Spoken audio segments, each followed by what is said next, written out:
हैं आप लोग? हाँ जी। तो मैं आप लोगों को मैंने आप लोगों का एक चैप्टर खत्म किया था, नेशनल इनकम, ठीक है।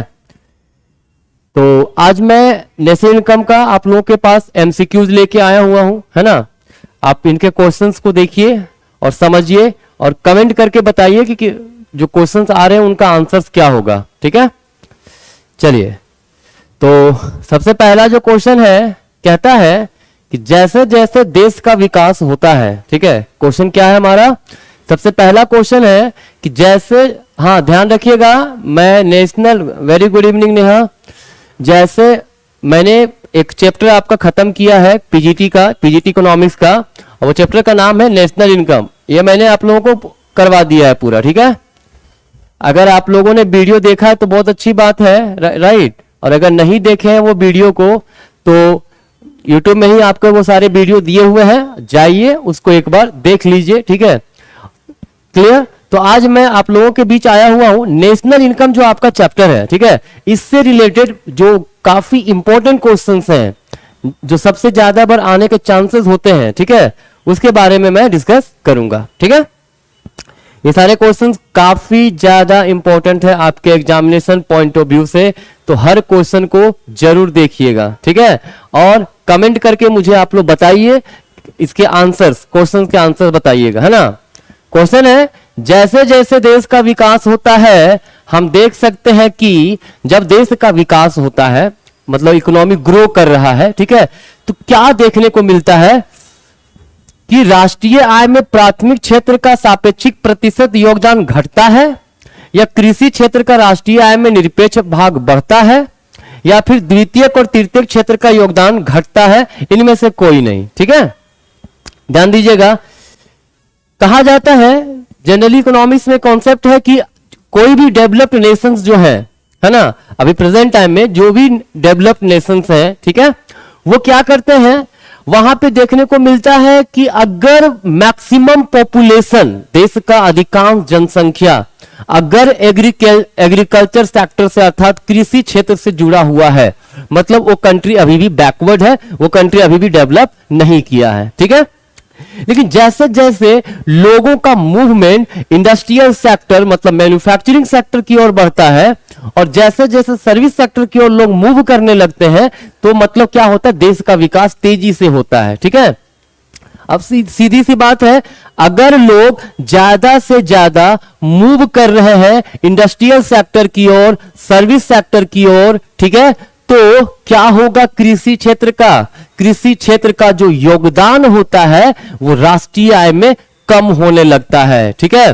तो इसका आंसर क्या होगा, राष्ट्रीय आय में प्राथमिक क्षेत्र, प्राथमिक क्षेत्र का मतलब होता है agriculture and it's allied sector, ठीक है। कृषि तथा कृषि संबंधित क्षेत्र जो होते हैं वो हमारा आता है एग्रीकल्चर सेक्टर के अंतर्गत, ठीक है। तो राष्ट्रीय आय में प्राथमिक क्षेत्र का सापेक्षिक प्रतिशत योगदान जो है वो घटने लगता है, जैसे जैसे एक देश विकास करेगा, डेवलप्ड होगा, ठीक है, वहां देखने को मिलेगा कि प्राथमिक क्षेत्र अर्थात कृषि क्षेत्र का योगदान जो होता है राष्ट्रीय आय में वो बढ़ने लगेगा, ठीक है। चलिए, नेहा आपका आंसर सही था, ठीक है। तो नेक्स्ट क्वेश्चन की ओर देखते हैं, मूव करते हैं हम लोग।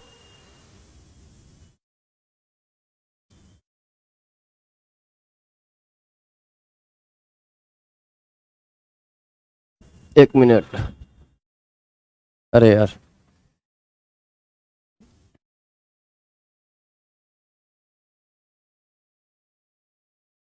आ, संतोष सर, थोड़ा सा, ये तो मूव नहीं कर रहा है, ये तो मार्कर हटा भी दिए, तो इसको हटा देना, कहाँ कर देना है?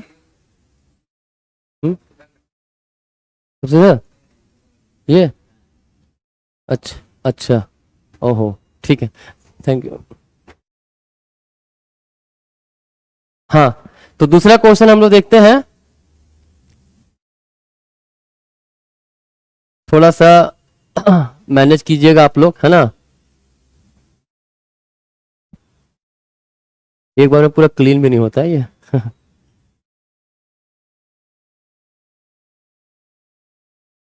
देखिए आप लोग को दिमाग में रखना है कि जब भी किसी भी देश की हम लोग बात करेंगे आर्थिक विकास की, ठीक है, तो वहां पे आपको क्या देखने को मिलेगा कि जैसे जैसे वह देश डेवलप होता जाएगा, ठीक है, वहां पे क्या मिलेगा आपको, राष्ट्रीय आय का जो योगदान होता है, ठीक है, वो आपका घटने लगेगा। ठीक है, चलिए अब आपके पास क्वेश्चन दूसरा है, जब सकल निवेश धनात्मक हो। दूसरा क्वेश्चन क्या है, जब सकल निवेश धनात्मक है तो निवल निवेश होगा, क्या होगा। देखिए कहता है ग्रॉस निवेश, ग्रॉस इन्वेस्टमेंट अगर पॉजिटिव है, क्या है, ग्रॉस इन्वेस्टमेंट अगर पॉजिटिव है, ठीक है, तो जो हमारा नेट इन्वेस्टमेंट आएगा वो क्या होगा। सिंपल सी बात है, इसमें कुछ बताने की जरूरत नहीं है। क्या आप लोग बता सकते हैं इसका आंसर क्या होगा? क्या कोई बता सकते हैं इसका आंसर क्या होगा? आहा सॉरी, मैं कैसे कर दिया, मिनमाच कर देना। ठीक ठीक ठीक, सॉरी सॉरी, इसी से लिखते हैं, उससे दिक्कत हो रहा है उनको लिखने में, लेकिन इसमें क्लीन वगैरह का ऑप्शन दे रहा है, उसमें बार मिटाना पड़ रहा है। चलिए हाँ ध्यान दीजिए, ये क्वेश्चन आप लोग बता सकते हैं क्या, जब सकल निवेश धनात्मक है तो निवल निवेश क्या होगा हमारा। चलिए नेहा आपका सही आंसर है। ठीक है, देखिए जब सकल निवेश अर्थात ग्रॉस इन्वेस्टमेंट पॉजिटिव हो, ठीक है, तो वैसे केस में नेट इन्वेस्टमेंट भी हमारा पॉजिटिव ही होगा। ठीक है, क्लियर। नेट इन्वेस्टमेंट क्या होता है, नेट इन्वेस्टमेंट या निवल निवेश जो है वो क्या होता है, वो हमारा होता है ग्रॉस इन्वेस्टमेंट, मतलब सकल निवेश, ग्रॉस इन्वेस्टमेंट माइनस डेप्रिसिएशन, मूल्यह्रास, है ना। जब मूल्यह्रास को हम लोग घटा देते हैं, ठीक है, किसमें, ग्रॉस इन्वेस्टमेंट में, तब हमारा क्या आता है, नेट इन्वेस्टमेंट निकलता है। ठीक है, और ये पॉजिटिव, देखो इसमें सिंपल सी बात है, ग्रॉस इन्वेस्टमेंट कुछ होगा तो डेप्रिसिएशन तो उससे कम ही होगा ना, डेप्रिसिएशन तो ऐसा नहीं ग्रोथ से ज्यादा हो जाए। ठीक है, तो ऐसे केसेस में क्या होगा हमारा, अगर निवल निवेश धनात्मक, सकल निवल निवेश धनात्मक है तो निवल निवेश हमारा क्या होगा, ये भी धनात्मक होगा। ठीक है, चलिए किसी को कोई दिक्कत नहीं इसमें। चलिए नेक्स्ट क्वेश्चन की ओर देखते हैं हम लोग। हाँ बताइए, बहुत ही इंटरेस्टिंग क्वेश्चन है आपके पास। ये कहता है अगर मान लीजिए आय विधि से हम लोग राष्ट्रीय आय माप रहे हैं, ठीक है, क्या कर रहे हैं, आय विधि से राष्ट्रीय आय हम लोग माप रहे हैं, सकल राष्ट्रीय उत्पाद की गणना हम लोग कर रहे हैं। ठीक है, तो ऐसे केसेस में क्या होगा हमारा, कहता है किस चीज को शामिल नहीं करते हैं, है ना। देखिए कहता है अगर हम लोग इनकम मेथड से नेशनल इनकम को निकाल रहे हैं, ठीक है, तो इनमें से कौन से ऐसे कंपोनेंट हैं जिनको शामिल नहीं किया जाता है। ठीक है, जब आय विधि की हम बात किए थे तो क्या बोले थे, आय विधि में हम लोग सबसे पहले श्रमिकों का श्रम शामिल करते हैं, जिसको कॉम्पनसेशन ऑफ एम्प्लॉय कहा जाता है। ठीक है, फिर शामिल करते थे हम लोग ब्याज, इंटरेस्ट, है ना, फिर हम लोग शामिल करते थे क्या चीज, लाभ, इंटरेस्ट मतलब प्रॉफिट, हाँ, फिर प्लस हम लोग लगान शामिल करते थे, रेंट। ठीक है, और उसके बाद NFIA और मिश्रित आय, मिश्रित आय। ठीक है, तो कहता है ये सारे फैक्टर्स को हम लोग शामिल करते थे किसमें, आय विधि में। ठीक है, तो जब आय विधि से हम लोग राष्ट्रीय आय निकालते हैं तो इन सब चीजों को शामिल किया जाता है। तो यहां पे कौन सा ऐसा चीज है जो इनमें से नहीं है, तो देखिए कर, कर है ना, क्योंकि मजदूरी उसमें दिया हुआ है। ठीक है, लगान उसमें दिया हुआ है, लाभ दिया हुआ है, बट टैक्स को शामिल हम लोग नहीं करते हैं किसमें, राष्ट्रीय आय के माप में, अगर आय विधि से माप रहे हैं तो। ठीक है, हाँ नहीं आपका सही आंसर है, टैक्स होगा। ठीक है, चलिए तो इसमें कोई समस्या नहीं है। अगर किसी को किसी क्वेश्चन में अगर प्रॉब्लम होता है तो वो कमेंट कर सकते हैं, मैं बता दूंगा उसके बारे में, है ना। चलिए नेक्स्ट क्वेश्चन है कि इनमें से कौन सी विधि सकल राष्ट्रीय उत्पाद के आकलन में शामिल नहीं किया जाता है। अगर पिछला क्लास आप लोग किए होंगे तो उसमें भी बताया था मैंने। ठीक है, उत्पाद प्रत्यागम विधि, उत्पाद विधि हम लोग शामिल करते हैं, प्रोडक्शन मेथड, जिसको हम लोग एक और नाम से जानते थे मूल्यवर्धित प्रत्यागम, मतलब वैल्यू एडेड मेथड। ठीक है, इसे भी हम लोग राष्ट्रीय आय में शामिल करते हैं। ठीक है, फिर है आय प्रत्यागम, इनकम मेथड, इसको तो शामिल करते ही करते हैं। एक है वित्तीय प्रत्यागम, मतलब फिनेंशियल मेथड, है ना, ये शामिल हम लोग नहीं करते हैं। ठीक है, इस विधि का हम लोग प्रयोग नहीं करते हैं, किसका? वित्तीय प्रत्यागम विधि का। ठीक है, यह कोई विधि नहीं है इनकम नेशनल इनकम को मेजर करने का। ठीक है, तो आंसर क्या होगा हमारा? Option D. ठीक है, चलिए, हाँ ठीक है, करेक्ट। आगे देखते हैं, नेक्स्ट क्वेश्चन आपके पास दिया हुआ, देखिए कहता है यदि सकल निवेश शून्य हो जाए, मतलब ग्रॉस इन्वेस्टमेंट जीरो हो जाए, ठीक है, तो निम्न में से कौन राष्ट्रीय आय को शून्य होने से रोकता है? ठीक है, देखिए राष्ट्रीय आय जो है, ठीक है, राष्ट्रीय आय, राइट, अगर मान लीजिए निवेश जो है वो शून्य हो जाए, ठीक है, तो ये राष्ट्रीय आय को शून्य नहीं होने देता है। कौन सा ऐसा फैक्टर है जो शून्य नहीं होने देगा? ऑप्शन आपके पास उपभोग है, कंजम्पशन, गुणक है आपके पास, मल्टीप्लायर, बैंक दर है, बैंक रेट, आयात है, इंपोर्ट। ठीक है, तो इसमें से कौन से ऐसे फैक्टर है, कौन से ऐसे कंपोनेंट हैं, ठीक है, जो राष्ट्रीय आय को शून्य नहीं होने देते हैं? ठीक है, चलिए देखिए क्या होगा। देखिए इसमें उपभोग जो है ये हमारा करेक्ट आंसर होगा। क्यों होगा करेक्ट आंसर? क्योंकि राष्ट्रीय जीरो भी हो जाए तब भी हम लोग कुछ ना कुछ उपभोग करते ही करते हैं। ठीक है, अगर सिंपल सी बात है, लोगों को जीने के लिए, है ना, कुछ कंजम्पशन की आवश्यकता पड़ती है, उपभोग की आवश्यकता पड़ती है। भले उसके पास इनकम नहीं है तो वो कर्ज लेके करे या फिर किसी से उधारी लेके करे, लेकिन वो जो है क्या करेगा? कुछ ना कुछ उपभोग करेगा ही करेगा। ठीक है, तो इसीलिए राष्ट्रीय आय जो है उसको शून्य होने नहीं देता है। कौन? उपभोग। ठीक है, क्लियर है? चलिए नेक्स्ट है हमारा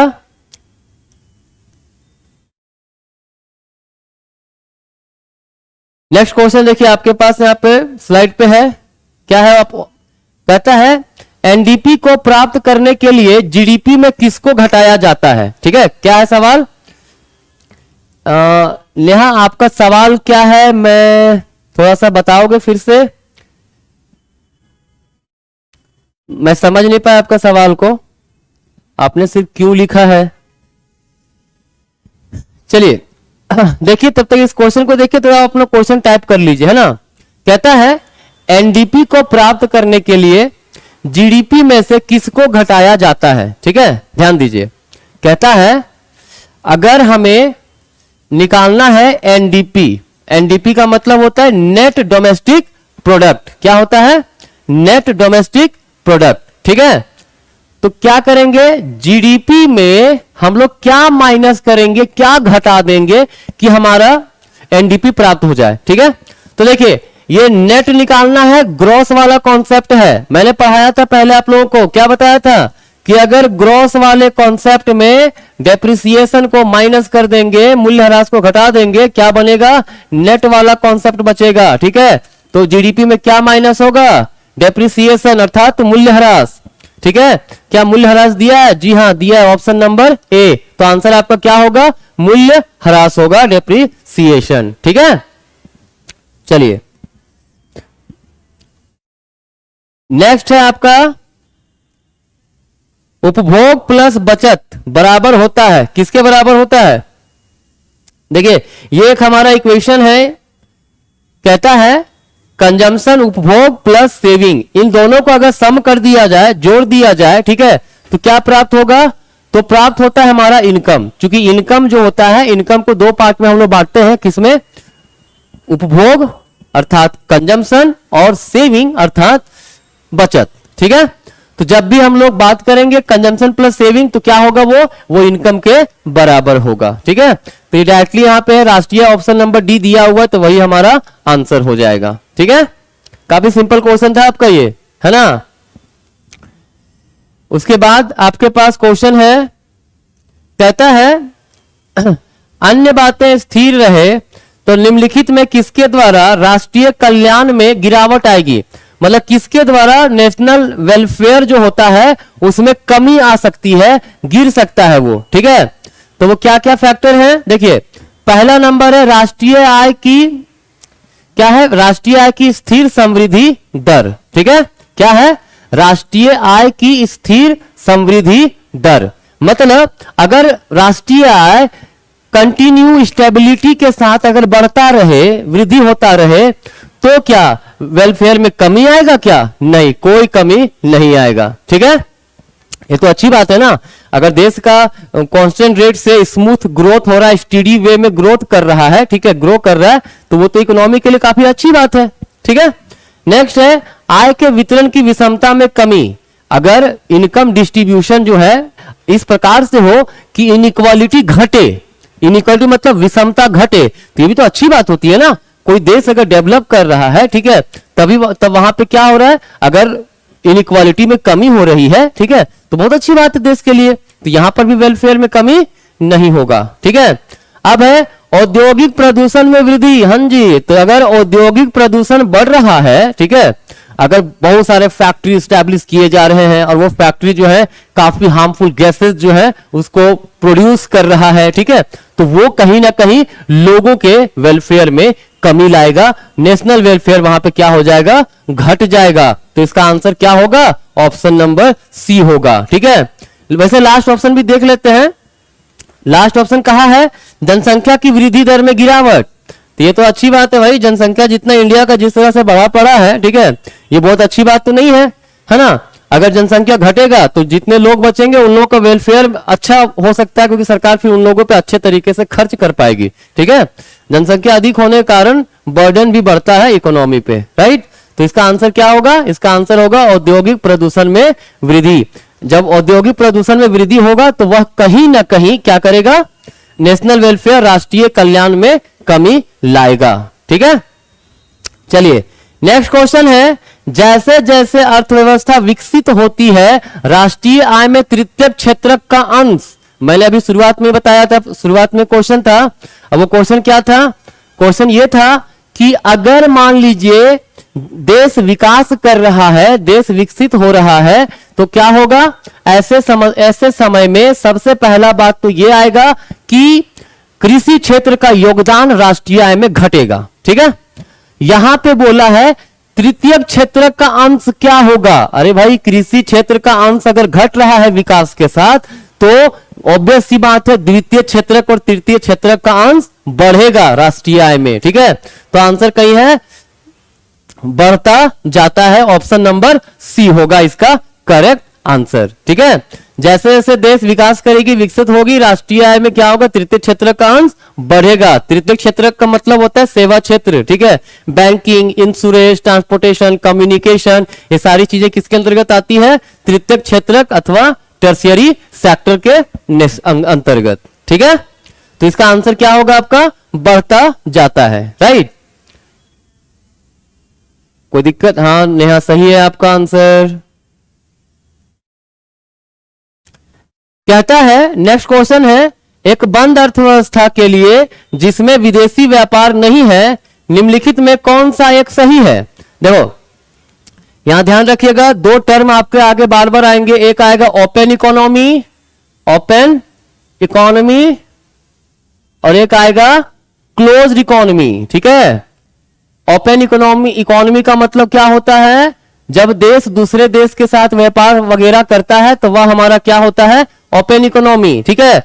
और जब कोई देश का दूसरे देशों के साथ, विदेश के साथ किसी प्रकार का कोई संबंध नहीं होता है, किसी प्रकार का कोई ट्रेड नहीं करता है, तो वह हमारा होगा क्लोज्ड इकोनॉमी, ठीक है, मतलब अर्थात बंद अर्थव्यवस्था, है ना।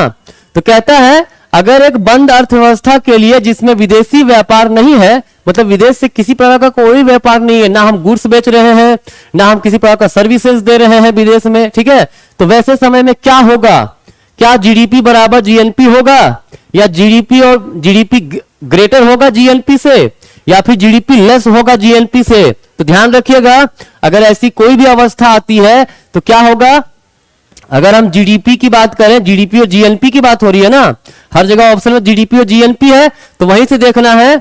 जीडीपी की बात करें तो जीडीपी में जो है फॉरेन ट्रेड शामिल नहीं होता है ना, देश के घरेलू सीमा क्षेत्र के अंतर्गत जितने भी वस्तु सेवा का उत्पादन होता है उसका बाजार मूल्य क्या होता है, जीडीपी होता है।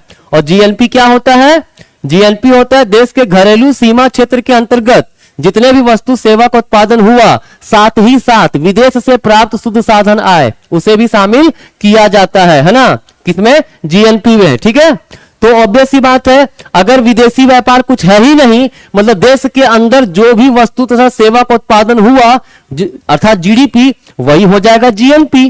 तो ऑप्शन कौन सा होगा, ऑप्शन नंबर ए। क्यों हुआ, क्योंकि बंद अर्थव्यवस्था होने के कारण कोई भी देश का विदेशी व्यापार से कोई लेना देना नहीं रहता है, वह देश कोई किसी प्रकार का कोई व्यापार विदेश से नहीं कर रहा है। ठीक है, तो जीडीपी ही जीएनपी होगा, क्योंकि ऐसे केस में क्या होगा, एनएफआईए जो होता है वो शून्य हो जाता है। क्या हो जाता है, एनएफआईए जो हमारा होगा वो शून्य हो जाएगा। ठीक है, जब विदेश के साथ कोई संबंध ही नहीं है तो काहे का विदेशी आय, ठीक है, नहीं मिलेगा किसी प्रकार का विदेश से प्राप्त आय हमारा। ठीक है, चलिए नेक्स्ट क्वेश्चन देखते हैं। नेक्स्ट क्वेश्चन क्या कहता है, अब क्वेश्चन कुछ इंग्लिश में भी है ना, मैं कुछ क्वेश्चन हिंदी में लेके आया हूं, कुछ क्वेश्चन इंग्लिश में लेके आया हूं, बट ट्रांसलेट कर दे रहा हूं दोनों ही लैंग्वेज में, है ना। कहता है which of the following is correct term for calculating national income eight market price. कहता है अभी जो मार्केट पे जो प्राइस चल रहा है, वर्तमान जो मूल्य है, उस मूल्य पर अगर राष्ट्रीय आय को मापा जाए तो क्या निकलेगा, तो हमारा निकलता है मनी इनकम। मतलब याद है पिछले क्लास में बताया था मैंने, नॉमिनल जीडीपी और एक बताया था मैंने रियल जीडीपी। ठीक है, जब नॉमिनल जीडीपी की बात करें तो उसी को बोलते हैं मनी जीडीपी भी बोल सकते हैं हम लोग, क्या बोल सकते हैं, मनी जीडीपी भी बोल सकते हैं। ठीक है, इसको मनी जीडीपी भी हम लोग कह सकते हैं। ठीक है, तो कहता है कि जब मार्केट प्राइस में मेजर करें तो वही नॉमिनल जीडीपी होता था, मतलब वही जब हम लोग नेशनल इनकम की बात कर रहे हैं किस प्राइस पे, मार्केट प्राइस पे, तो वो हमारा क्या हो जाएगा, हमारा मनी इनकम अर्थात मौद्रिक आय हमारा हो जाएगा। ठीक है, चलिए इसमें किसी बात कोई समस्या इस क्वेश्चन में नहीं है, तो चलिए नेक्स्ट देखते हैं। कहता है what is the consumption of fixed capital known as. देखिए कंजम्पशन ऑफ फिक्स्ड कैपिटल के बारे में बात करें तो इसको हिंदी में बोलते हैं जो फिक्स्ड कैपिटल है, ठीक है, उसका उपभोग, अर्थात फिक्स्ड कैपिटल क्या होता है, मशीन। ठीक है, मशीन का जब हम लोग लगातार उपभोग करते जाते हैं तो उसके मूल्य में क्या होता है, कमी होता है। ठीक है, इसीलिए कहा गया है कंजम्पशन ऑफ फिक्स्ड कैपिटल को हम लोग डेप्रिसिएशन के नाम से भी जानते हैं। ठीक है, यहां एक है कैपिटल फॉर्मेशन। कैपिटल फॉर्मेशन का मतलब होता है कैपिटल और बनाना और कैपिटल फॉर्म करना, कैपिटल में इजाद करना, जितना कैपिटल है उसमें कुछ और वैल्यू ऐड करना। ठीक है, इन्वेस्टमेंट का मतलब, ये कैपिटल फॉर्मेशन इन्वेस्टमेंट दोनों सिमिलर कॉन्सेप्ट है। ठीक है, जब इन्वेस्टमेंट की बात आती है तो किसी प्रकार का एक्सपेंसेस जो फ्यूचर के लिए मनी जनरेट कर सके, है ना, जो एसेट्स का निर्माण करे, ठीक है, उसको हम लोग क्या कहते हैं, इन्वेस्टमेंट कहते हैं। ठीक है, तो यहां करेक्ट आंसर जो होगा वो होगा डेप्रिसिएशन। ठीक है, चलिए नेक्स्ट क्वेश्चन देखते हैं। नेक्स्ट क्वेश्चन कहता है which of the following organisations calculate GDP gross domestic product in India. India में जीडीपी अर्थात सकल घरेलू उत्पाद या फिर नेशनल इनकम की बात हो, कौन कैलकुलेट करता है, तो क्या होगा, रिजर्व बैंक ऑफ इंडिया होगा क्या, नहीं, रिजर्व बैंक ऑफ इंडिया का काम नहीं है नेशनल इनकम कैलकुलेट करना। ठीक है, इंडियन स्टैटिस्टिकल इंस्टीट्यूट, जी नहीं, इसका भी काम नहीं है। ठीक है, नेशनल स्टैटिस्टिकल ऑफिस, जी हां, ये हमारा आंसर है, एनएसओ, राइट। आप लोगों को पता होगा पहले का क्वेश्चन अगर आप देखिएगा, ठीक है, तो उसमें सीएसओ लिखा हुआ रहता, सेंट्रल स्टैटिस्टिकल ऑर्गेनाइजेशन। ठीक है, लेकिन 2019 में क्या किया गया, सीएसओ और NSSO, national sample survey organisation, उन दोनों को मर्ज कर दिया गया और बना दिया गया एनएसओ, जिसको हम लोग बोलते हैं नेशनल स्टैटिस्टिकल ऑफिस, राइट। तो यही है वो संस्था भारत में जिसका काम है राष्ट्रीय आय या फिर जीडीपी, इन सब चीजों को मेजर करना। ठीक है, कोई दिक्कत किसी को? करेक्ट नेहा, एनएसओ होगा। नेक्स्ट आगे है, the difference between national income and net national product at market price is known as. देखिए, नेशनल इनकम का मतलब एनएनपी एफसी, नेशनल इनकम को ही बोलते हैं ना एनएनपी एफसी, और दूसरा है net national product at market price, मतलब एनएनपी एमपी। ठीक है, तो इन दोनों का डिफरेंस क्या होगा? देखिए, आप लोग को अच्छे से पता होगा कि जब एनएनपी एफसी निकालने की बारी आती है तो एनएनपी एमपी में नेट इनडायरेक्ट टैक्स अर्थात शुद्ध अप्रत्यक्ष कर को माइनस कर दिया जाता है। ठीक है, तो इन दोनों का डिफरेंस क्या कहलाएगा? हमारा नेट इनडायरेक्ट टैक्स। ये हमारा हो गया करेक्ट आंसर सी। ठीक है, ध्यान रखिएगा, नेट नेशनल इनकम और net national product at market price के बीच का क्या डिफरेंस है? इसी के एनआईटी के कारण ही ना होता है, एलएनपी एमपी हमारा बन जाता है एलएनपी एफसी। ठीक है, तो उसका डिफरेंस हमारा यही होगा। क्लियर है? चलिए अब देखते हैं आगे का पोर्शन क्या है। नेक्स्ट है, नेक्स्ट क्वेश्चन आपका है, which of the following is employment theory related to. देखिए, ये बड़ा सिंपल सा क्वेश्चन है इंट्रोडक्शन ऑफ इकोनॉमिक्स का, राइट। कहता है which of the following is the employment theory related to, मतलब एम्प्लॉयमेंट थ्योरी रोजगार का सिद्धांत जो होता है वो किससे संबंधित है? मैक्रो इकोनॉमिक्स से, स्टैटिक इकोनॉमिक्स से, माइक्रो से, नन ऑफ दीज। तो देखिए, मैक्रो इकोनॉमिक्स जो होता है वो क्या होता है? जो as an aggregate, as a total की बात करता हो इकोनॉमी के लेवल पे। ठीक है, तो ध्यान रखिएगा, मैक्रो इकोनॉमिक्स जो है ये एग्रीगेट की जब बात करेगी तो एम्प्लॉयमेंट लेवल, एम्प्लॉयमेंट थ्योरी भी एग्रीगेट का बात करता है, तो यही हमारा करेक्ट आंसर हो जाएगा। ठीक है, क्योंकि स्टैटिक इकोनॉमी मतलब जब इकोनॉमी स्टैटिक हो जाए, ठीक है, पॉपुलेशन ग्रोथ ना हो, राइट, प्राइस लेवल वगैरह सब निष्क्रिय हो जाए, तो वैसे इकोनॉमी को हम लोग बोलते हैं स्टैटिक इकोनॉमी, तो वो तो आएगा नहीं इकोनॉमिक एम्प्लॉयमेंट थ्योरी में। माइक्रो इकोनॉमिक्स इंडिविजुअल की बात करता है, व्यक्तिगत लोगों की बात करता है, तो ये तो आएगा नहीं। ठीक है, तो आंसर क्या होगा इसका? इसका आंसर होगा मैक्रो इकोनॉमिक्स। ठीक है, चलिए, हाँ, सीएसओ एंड एनएसएसओ को हटा के एनएसओ आ गया। चलो ठीक है, गुड। आगे देखते हैं, नेक्स्ट है, which of the following is correct term for calculating national income at constant price. ठीक है, मतलब यहां पे जो क्या क्वेश्चन कह रहा है कि इसमें से कौन सा करेक्ट टर्म है अगर नेशनल इनकम, राष्ट्रीय आय को कांस्टेंट प्राइस से मेजर करें, मतलब किसी ईयर को कांस्टेंट ईयर मान ले, उसके प्राइस को कंसीडर करें, ठीक है, और उसके बेसिस पर अगर हम लोग राष्ट्रीय आय मेजर कर रहे हैं, ठीक है, तो क्या होगा? आप लोगों को बता चुके हैं, अभी थोड़ी देर पहले मैं डिस्कस किया था किसका? नॉमिनल जीडीपी और दूसरा रियल जीडीपी। तो नॉमिनल जीडीपी क्या होता है? नॉमिनल जीडीपी का मतलब होता है जब जीडीपी को मार्केट प्राइस अर्थात करंट ईयर प्राइस के आधार पर मेजर किया जाए तो वो हो जाएगा नॉमिनल जीडीपी। ठीक है, और जब कांस्टेंट ईयर प्राइस या बेस ईयर प्राइस को दिमाग में रख के हम लोग नेशनल इनकम कैलकुलेट करते हैं तो वो होता है रियल जीडीपी। ठीक है, तो यहां क्या हो जाएगा आंसर? Real income. ठीक है, मतलब विच of the following is the correct term for calculating national income at constant price. Constant price पे मेजर करने का जो करेक्ट टर्म होता है वो क्या होता है? Real income. ठीक है, चलिए यहां तक आप लोग में से किसी को कोई समस्या नहीं है ना? चलिए, समस्या नहीं होनी चाहिए। आगे देखता हूं मैं। आगे क्वेश्चन कहता है which of the following is a method to measure national income. राष्ट्रीय आय को मापने का कौन सी विधि है इसमें? ये तो सब जानते हैं, सारे ही मेथड है। ठीक है, expenditure method, income method, product method, तीनों आंसर है। तो क्या हो जाएगा आंसर आपका?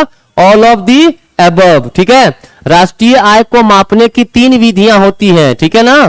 प्रोडक्ट मेथड जिसे वैल्यू एडेड मेथड के की को भी बोलते हैं, ठीक है, इनकम मेथड और एक्सपेंडिचर मेथड, ठीक है। चलिए, ये तो काफी सिंपल क्वेश्चन था, है ना। नेक्स्ट क्वेश्चन है, आई थिंक आपका इतना ही क्वेश्चन है, नहीं नहीं और क्वेश्चंस होंगे। क्या हो रहा है भाई?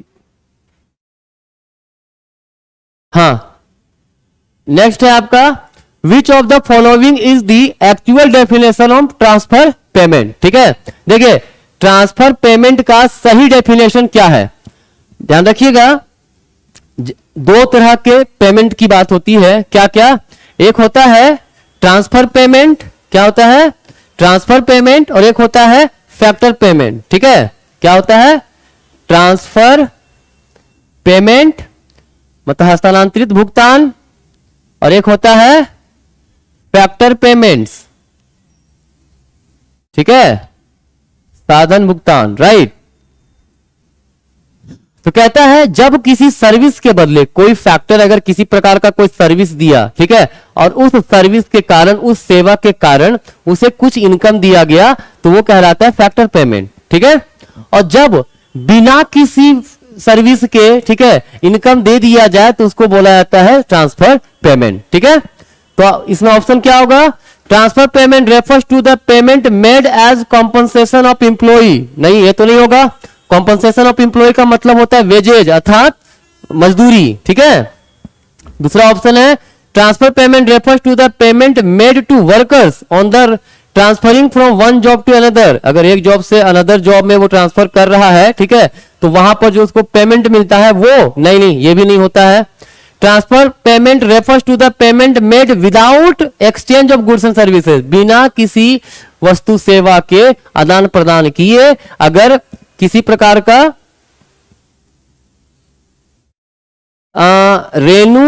देखिए जो भी नोट्स दिया जाएगा वो हिंदी या इंग्लिश दोनों में दिया जाएगा, उसका टेंशन आपको नहीं लेना है ना।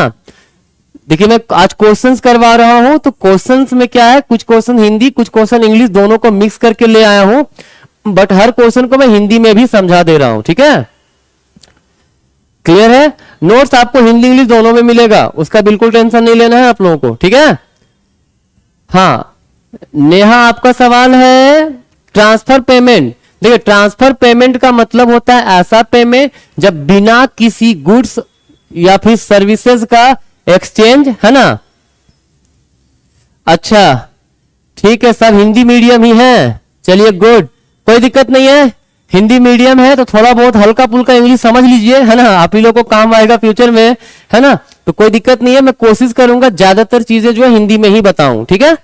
चलिए, ट्रांसफर पेमेंट का मतलब होता क्या है, ट्रांसफर पेमेंट का मतलब होता है बिना किसी मतलब कोई किसी फैक्टर है, कोई व्यक्ति ऐसा है जो किसी प्रकार का कोई सर्विस नहीं दिया है, कोई सेवा नहीं दिया है, कोई वस्तु वगैरह नहीं खरीदा है, ठीक है, फिर भी सरकार उसे कुछ पैसा दे रही है, अगर ठीक है उसे पैसा मिल रहा है तो वो हमारा क्या होगा, ट्रांसफर पेमेंट। जैसे अनएम्प्लॉयमेंट अलावेंस, बेरोजगारी भत्ता जिसको बोलते हैं, या बेकारी भत्ता बोलो, ठीक है, क्या वो आदमी कुछ सर्विस दिया था, कोई सेवा सरकार को दिया था क्या, जी नहीं, कोई किसी प्रकार का कोई सेवा नहीं दिया था, लेकिन उसको भत्ता मिल गया, ठीक है, पैसा मिल गया, तो वो क्या कहलाएगा, वो हमारा कहलाएगा ट्रांसफर पेमेंट, ठीक है।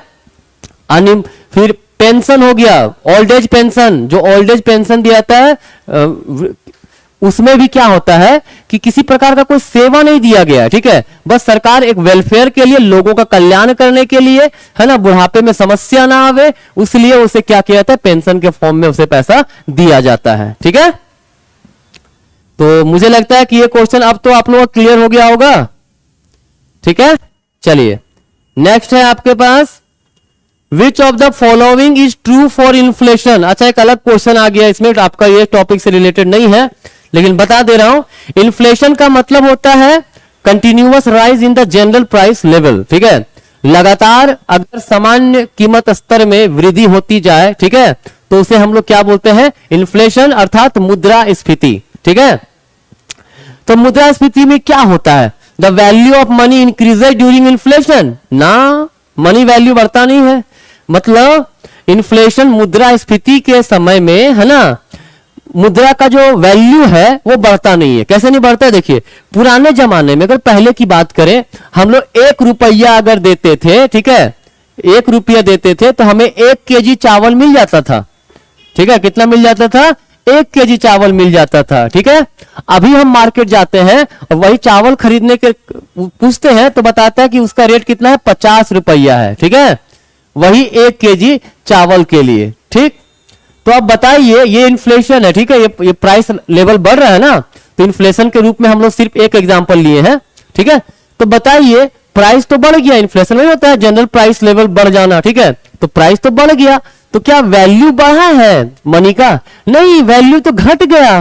पहले 1 रुपया देते थे, 1 केजी चावल जो है वो क्या होता था?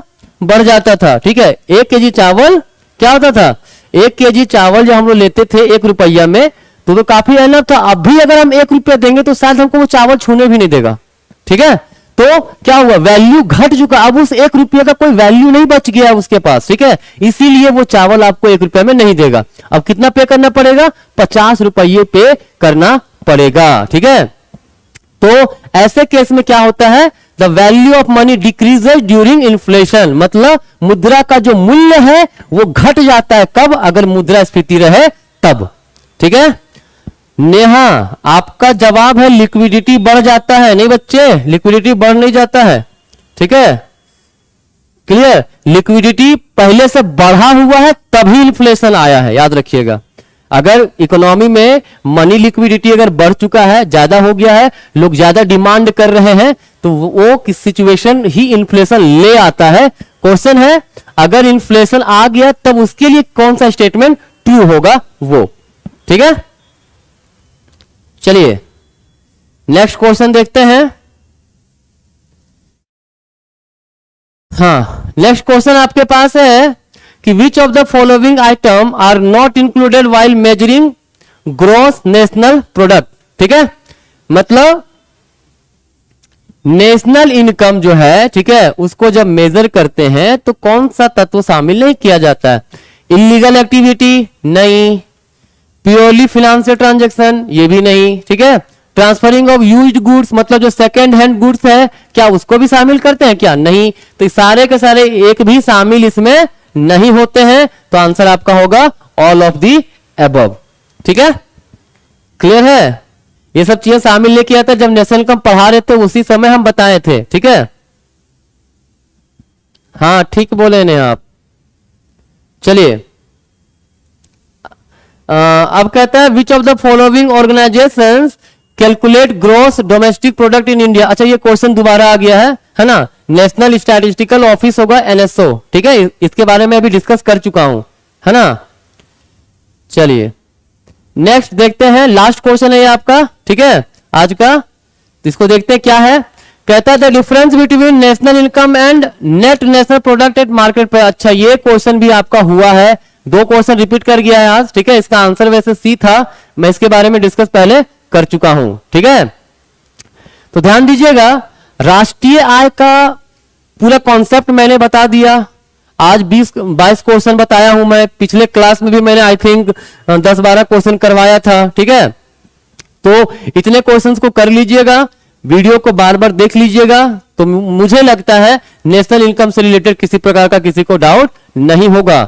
और ये बहुत ही इंपॉर्टेंट टॉपिक था, तो इससे सवाल आपके एग्जाम में आने के चांसेस एकदम 90% से ऊपर रहेगा। ठीक है, कोई ना कोई सवाल नेशनल इनकम से जरूर पूछा जाएगा। ठीक है, चलिए अब ध्यान दीजिएगा, ये तो हमारा नेशनल इनकम का कॉन्सेप्ट आज हो गया। ठीक है, आने वाला जो क्लास होगा, नेक्स्ट जो क्लास आपका होगा ट्यूसडे को, शायद आपको क्लास रहेगा 8:30 में ही, है ना? तो उस दिन मैं आपको एक नए चैप्टर को शुरुआत कर रहा हूं और उस चैप्टर का नाम है मनी। ठीक है, मनी याद रखिएगा, मनी बैंकिंग का चैप्टर है ना? तो मनी का मतलब ये मत सोचना सिर्फ 12th में जो पढ़े थे उतना ही मनी पढ़ना है। हमें मनी का मतलब पढ़ना है, उसके फंक्शंस पढ़ने, उसके टाइप्स पढ़ने हैं, फिर क्वांटिटी थ्योरी ऑफ मनी पढ़ना। मेन उसमें रहेगा क्वांटिटी थ्योरी ऑफ मनी, क्योंकि उससे क्वेश्चन हर कॉम्पिटिटिव एग्जाम में अच्छा खासा क्वेश्चन पूछा जाता है। ठीक है, तो चलिए आज का क्लास आपका यही